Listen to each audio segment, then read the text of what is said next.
এবং জুলাইয়ের সময় আসলে চিন্তা করছিলাম যে কিভাবে পাশে থাকা যায়। তখনও যারা আহত হয়েছেন বা গুলিবিদ্ধ হচ্ছেন তারা প্রাথমিক চিকিৎসা কি দিবেন, কি করলে আসলে বন্ধুকে হাসপাতালে নিয়ে যাওয়ার আগ পর্যন্ত বাঁচাতে পারেন, সেই জায়গায় কন্ট্রিবিউট করার চেষ্টা করছিলাম। এরপরে আহতদের চিকিৎসা, আসমা আপা যে কথাগুলি বলছিলেন, আসলে আমাদের চিকিৎসা ব্যবস্থা যে কতখানি ভঙ্গুর। ইভেন আহতরা যারা অভ্যুত্থানে আহত হয়েছে, হাইয়েস্ট প্রায়োরিটি দিয়ে সরকার বলেছে তাদের চিকিৎসা নিশ্চিত করবে, কিন্তু সেখানেও এতখানি অব্যবস্থাপনা এবং এতখানি হয়রানির মধ্যে দিয়ে তারা যাচ্ছিলেন। তখন আমার মনে হচ্ছে আচ্ছা, দেশে ফিরে আসলে আমি এই কাজটা হয়তো আরো ভালোভাবে করতে পারবো, চিকিৎসায় আরো ভালোভাবে সহযোগিতা করতে পারবো। সেখান থেকে ফিরে আসা এবং অভ্যুত্থানে আমাদের একটা সুযোগ আসছে রাজনৈতিক সংস্কৃতিটা পরিবর্তন করার।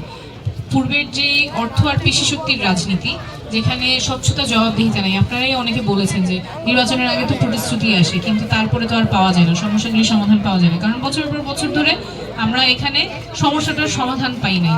এই আপা যে মেডিকেলের কথা বললেন, আমার দাদু গোরানেই যিনি থাকতেন, ওনার চিকিৎসাও আমরা মুক্তা মেডিকেলে করেছি। আপনারা জানবেন যে হার্ট অ্যাটাক হলে, এক ধরনের হার্ট অ্যাটাক হলে 2 ঘন্টার মধ্যে রিং পরাতে হয়। তো আমি যখন ভিডিও করে এটা বলছি, সেই প্রচন্ড বুকে ব্যথার রোগী মুক্তা মেডিকেলে যাবেন, কিন্তু ওই জরুরি চিকিৎসাটা উনি পাবেন না, কারণ ওই জরুরি চিকিৎসা মুক্তা মেডিকেলে নাই।